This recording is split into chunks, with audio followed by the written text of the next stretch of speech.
Everybody, this is Pat Windrow at the Cable Easel once again with a program which is devoted to painting and drawing from life. And when we do scenes, we do it from a monitor, which is the closest thing you can get to being out of doors. And so today, this is going to be a study of one of my very favorite subjects, which is down by the water, as everybody probably knows by now that I'm a water painter. And Port Jefferson Harbor has its beautiful places as well as its awful ugly ones with the tanks and all that.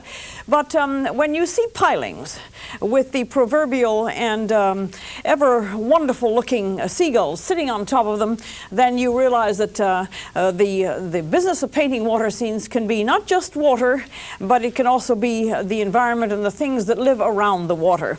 And so here, in its most simple possible form, is a composition with verticals. And verticals are interesting. They've got to be properly done, and I'm going to be today working in palette knife and a combination of palette knife and brush.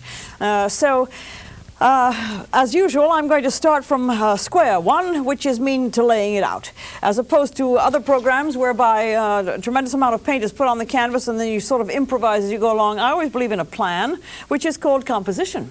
And the composition of this one is ultra simple. Sometimes the ultra simple compositions are the most interesting. The easiest ones to live with, and the ones that are, of course, reducing things down to some very nice shapes. So, beginning here with the major shapes, and the details can come later.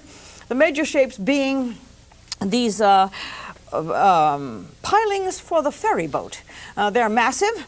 They are, of course, blackened because they have been made of, because they're creosoted and covered with tar, but they are sort of monolithic in their size and also in their simplicity.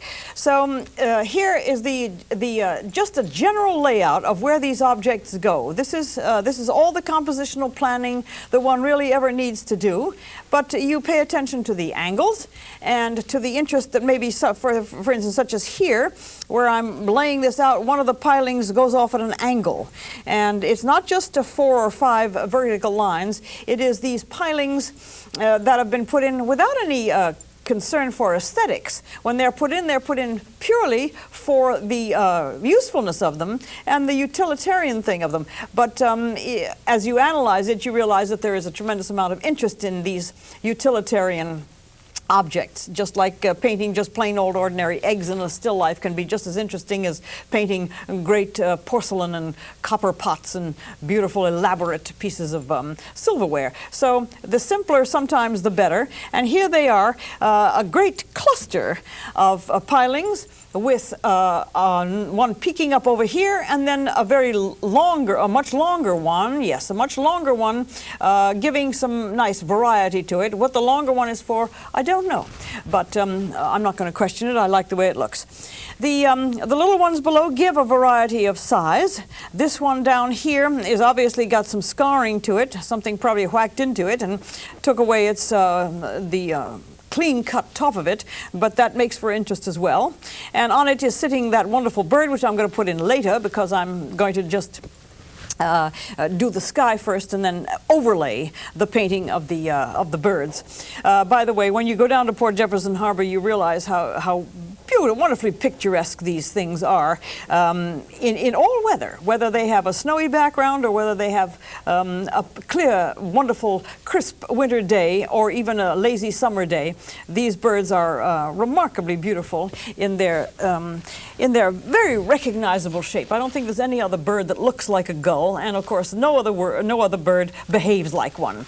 So here is the general, the simplistic verticals of this composition, which is nicely interrupted by the horizontals of the coastline, which is an area called Whitehall Beach, and it's the entrance to Port Jefferson Harbor.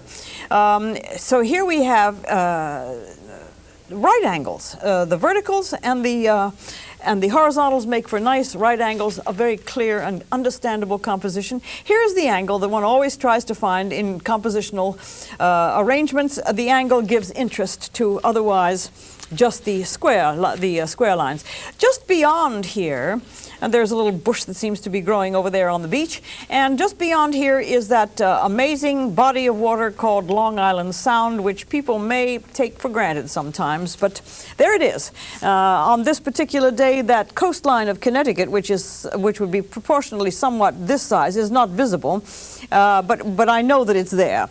In other words, you paint what you see, in my opinion, because it gives you the story of the atmosphere of the place and also the time of year. Sometimes it is difficult to see the other side of the sound on winter days. Something happens to the atmosphere. So here we go. I'm going to. I'm working, as I said earlier, with a palette knife. A palette knife is a wonderful instrument because it is so easily cleaned.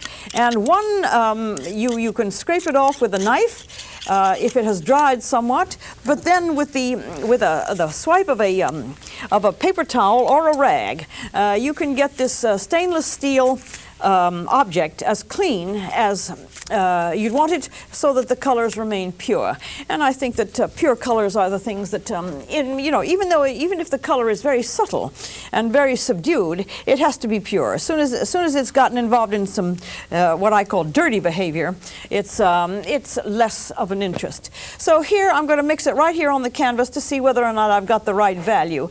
The winter skies on Long Island have a touch of, well, usually it's ultramarine. I also like, with this palette knife painting, I like to show you that I don't want to ever be guilty of having accidental streaks. There's nothing less interesting to me than the accidental streaks that one sees sometimes on paintings, whereby they say, well, that looks pretty interesting. It's not interesting. It's a mistake. So I mix this on the canvas here. I'm working on a white canvas, which I usually don't do because I find that it seems to work just as well, and I don't have to tint the canvas, which is another step that you don't have to take.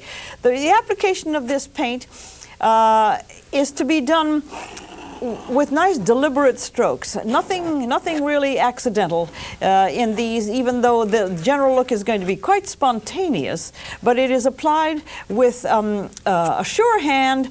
It doesn't necessarily have to be extremely smooth. As a matter of fact, it's nice if you can leave some of the streaks of paint.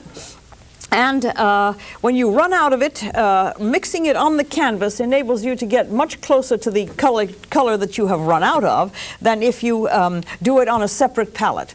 So here is the mixture, very pure, of pure ultramarine right out of the tube, and this MG quick drying white, which is what I use for palette knife painting. It's because when you do apply paint very heavily, it takes a great deal of time to dry. Like weeks, sometimes even months, depending upon how thick you paint. And I'm not interested in having to worry about something taking all that time to dry. So the quick drying paint seems to have proved itself nice and stable.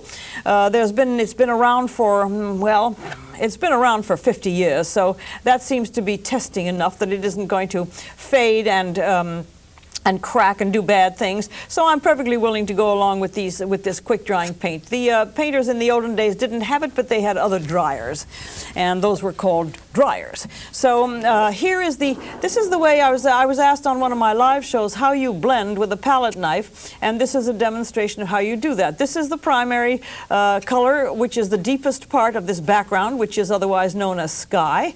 And then the next batch that I'm going to do is going to be slightly paler, and then somewhere in the middle they get blended with this knife. If there are traces of strokes, that's the point of this technique. You want the traces of the strokes. As I go down towards the horizon, I'm going to change the blue into phthalo blue, which is a very dangerous color to use, but it has a nice turquoise quality to it, which is what happens when the sky begins to blend and fade toward the horizon. It gets a sort of a turquoisey color.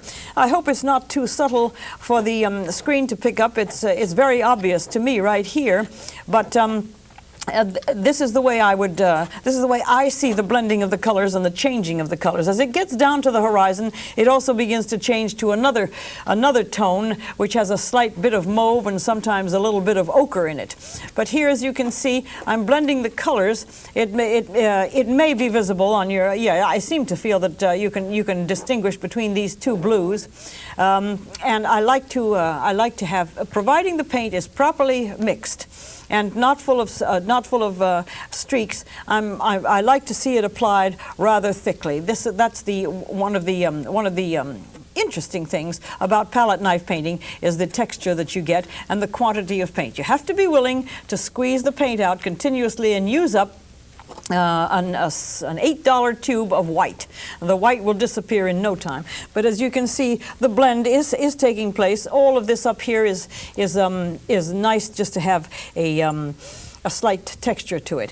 Now I'm going to start blending. I'm starting to get down near the horizon, which is extremely pale because of atmosphere, and I probably have enough blue on my knife right now to be able to pick up all I want. But I'm going to introduce a little bit of ochre because it does change somewhat as it gets, but just a touch. I mean, barely anything, and that may even be too much. Towards the horizon, yes, see, that was even too much.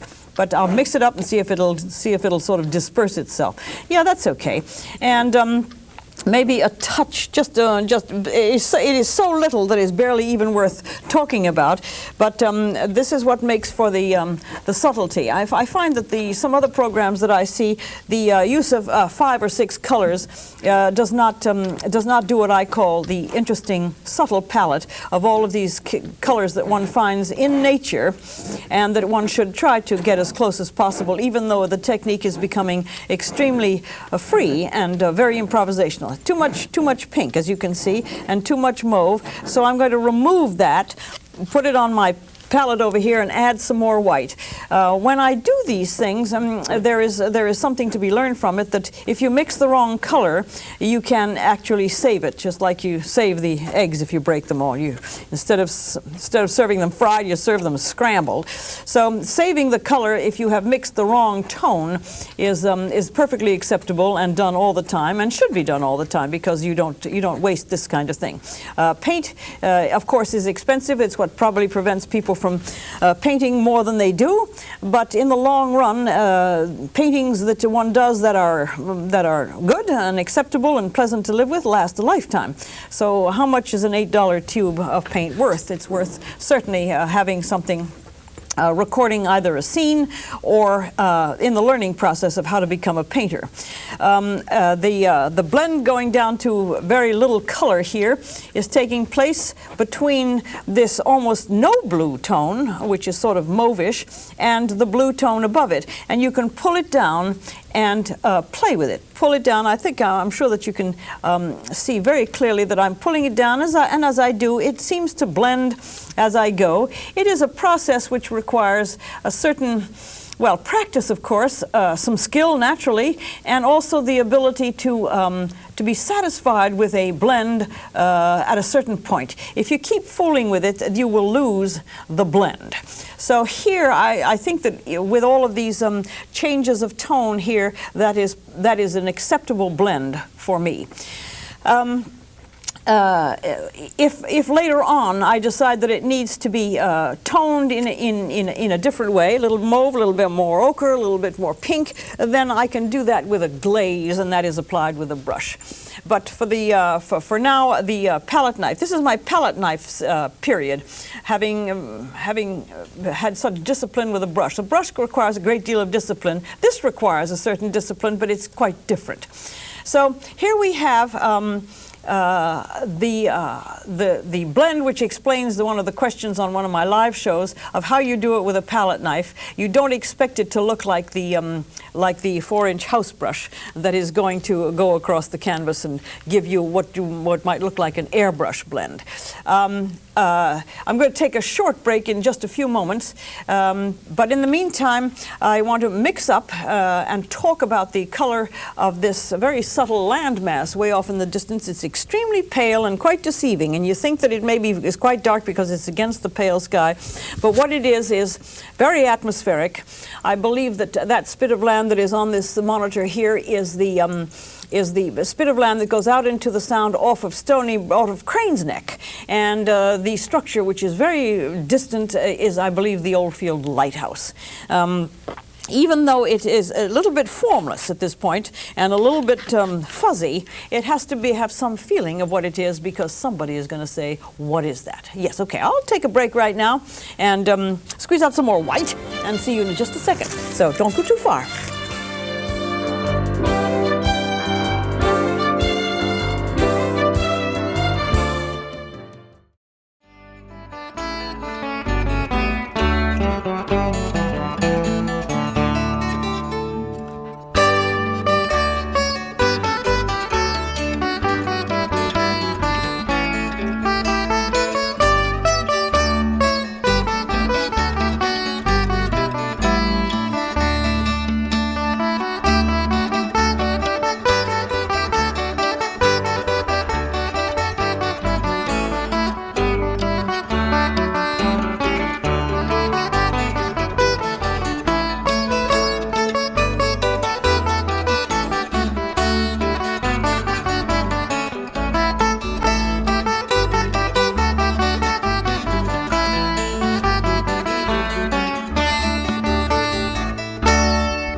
Back to work after a short break in which I messed things up by putting a touch of yellow on this because you tend to fool around and it's a bad idea. So here is some tone which looks quite pale on my palette here, but I tried it out, and this pale color may just be dark enough to give the tone of that landmass of Crane's Neck there in the distance. I think that's probably deep enough to give the sort of hazy, misty look that area has. And then the lighthouse form, which is sort of nebulous at this point, has to be included there. No matter how subtle you do it, no matter how indistinct the shape, at least something is sticking up there, which is indicative. And when you're out there in the wild and you see this, you pay attention to these shapes, and no matter how indistinct they are, the effort should be made to make them be quite easily recognizable. There is no need to pursue this anymore. This tells the story. I'm going to go off into that wonderful turquoise-looking color of the sound, which happens many times on clear winter days when the atmosphere is extremely clean. That's a very, very pale blue with pure the pure phthalo blue and a lot of white, and mixed very, very thoroughly so that none of those streaks apply. I think that there may be some wonderment about what I'm talking about streaks, but when you get to this and you begin to paint in this way, you will realize that the streaks are not only irritating but extremely amateurish. So palette knives should be kept with a certain amount of really very stringent rules, in my opinion, about how to handle this. The purity of color is what we're after. So here's that wonderful, very pale blue. I'm not going to put the horizon of Connecticut in there because it is simply not visible. This has disappeared into almost the next color. I could indicate it somewhat, but I don't see it on my monitor, and therefore I'm going to just actually leave it alone. If it's confusing and you don't think that it's Long Island because you're missing the Connecticut coastline, then I would check it again if I were out there on the scene and check it and see if there's anything visible at all. The beach area is a combination, I suppose, of some of this nice. See, here's my palette of great puddles of color, which I'm dipping into in order to mix these colors on my on this other palette. I need a lot of space to mix these, and so I use a separate palette for the mixing in the field. Otherwise, I get all involved into picking color up from my other puddles. This is some sienna. Burnt sienna, raw sienna, a little bit of yellow ochre, and let's see if this sort of makes it. No, I think I'd like to see a little bit more sienna and a little bit more orange in it. This is not brilliant enough. So, and then if too much color is applied, then you can in fact add white. White is the great diluter of brilliance of the color, of the bright color that you may not want. I'm going to take some of that off and put it in here. There is no need with this simplified technique of palette knife. Your land can be denoted with just a swipe of the color running in its horizontal shape clear across. It tells the story. What we're dealing here with is insinuation rather than fact. We are insinuating what you're seeing, and that's probably one of the reasons that this kind of painting is appealing to a lot of people. A lot of people don't want to be told the story completely. They want to have a little bit left to the imagination. Here is a mixture of some sort of a little bit of sort of a mauvish green to indicate that there is something over there that's green. You don't need much more than that, and probably a little touch of it here. As you can see, there's almost no touching of the canvas, and the texture, of course, is beginning to be very interesting to me. I'm going to then now apply the same technique of just mixing the white and some of the blue that I did for the Long Island Sound band, but I'm going to also put a bit of toner in it with the ultramarine, because the water tone inside the harbor is not the same as it is outside of the harbor at this point. Whatever the light refraction is, it is just not the same. So all of these subtle colors, you have to be able to see them, and I think the only way that you see them is by being out there looking at them.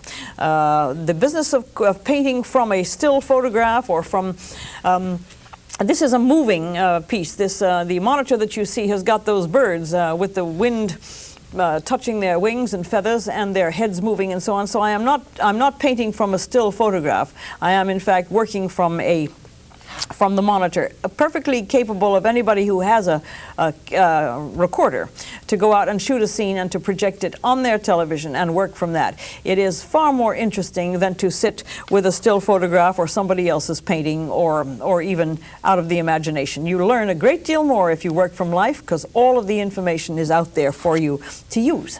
Here are the tones. Now, as unfortunately, these half-hour programs go by much too quickly, and I'm going to be coming to the end of this particular one. This is part one of my study of Port Jefferson Harbor. As you go along, as in any class, you try to analyze what you have done so far, and I think that it's a good idea to sort of look at this now and see what has happened. And what has happened is that planes of color have taken place, and they can be counted, with the exception of possibly the fact that this is a blended sky. It is obviously blue, blending down to a very pale sort of nothing tone. And then so you have one of the blue sky to the blend, and then this landmass is a single color, so that's 2, here's 3, 4 for the pale of Long Island Sound, and 5 for the harbor color. This is already telling a very clear story. What I think I want to do is to enhance and make slightly deeper the Oldfield lighthouse, which I see on the monitor. It does have a little bit more tone than the rest of it. It is slightly darker. than the rest of the land mass, but it's still very indistinct. And just slightly sticking up like that will tell you that there is another structure there which is deeper. I think it makes for interest. Maybe it's a little bit too dark. Maybe I can lessen that a little bit later, or even just lessen it now. But the sun, even though the strokes are extremely bold and the tones are very sharp, and the colors are pure, there is also a subtlety needed in these compositions. Well, let me, before we have to come to the end of this particular session, work on one of the pilings. They have a sort of a nice sepia tone. They are basically they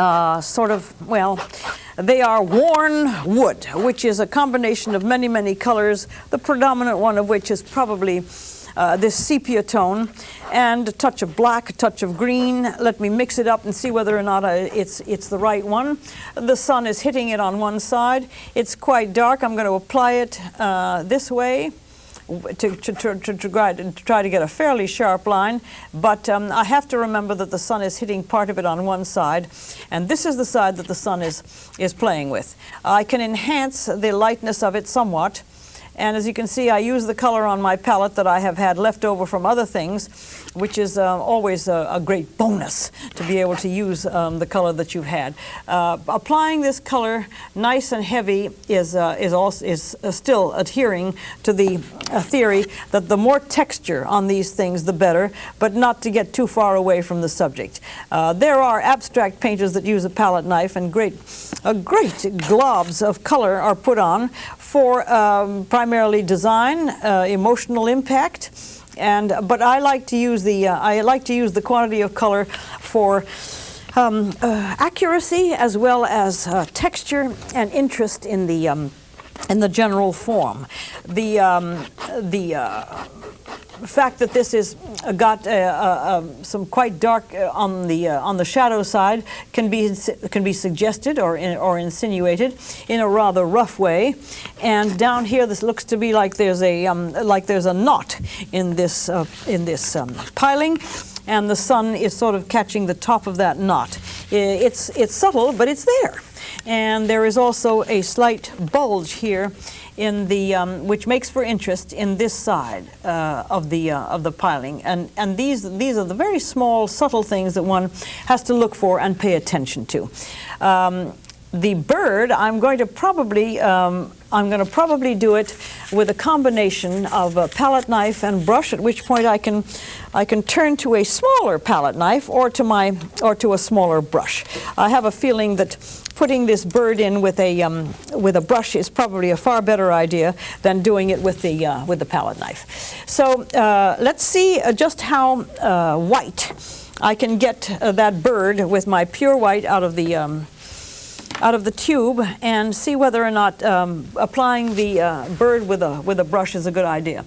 He's moving around, but the typical anatomy of this bird is that he is off above whatever object he's standing on, because he stands on long, thin legs. The swell of the breast is very identifiable to this particular bird, and his head most easily recognized if it's in profile because of the beak. And I wait for him to maybe see he's turning around. If you see that he's now, that's the pose. Thank you. And sometimes they will do that for you, and sometimes they won't, and you wait for a much longer time than you expected to for these creatures to do what you want them to do. Many times you just don't get them to do it. The gray of this bird is, I believe, pure black right out of the tube. I'm picking it up from my palette and mixing it down here, because even though the bird is a white bird, when he's in that much sunshine, there's a tremendous amount of gray on his white part. And then the wings, which are a sort of a dovish gray, but to get this bird right, because after all, this is the composition. The composition is the pilings and the birds. If the birds aren't right, the painting has automatically failed. So, talking about automatic failure, it looks like this is the end of this particular session. I hope that you got something out of it, and when we do part 2 of my Port Jefferson Pilings, we will conclude the study of this wonderful, simple scene. Thanks for watching. I hope that you can catch me the next time, and bye-bye.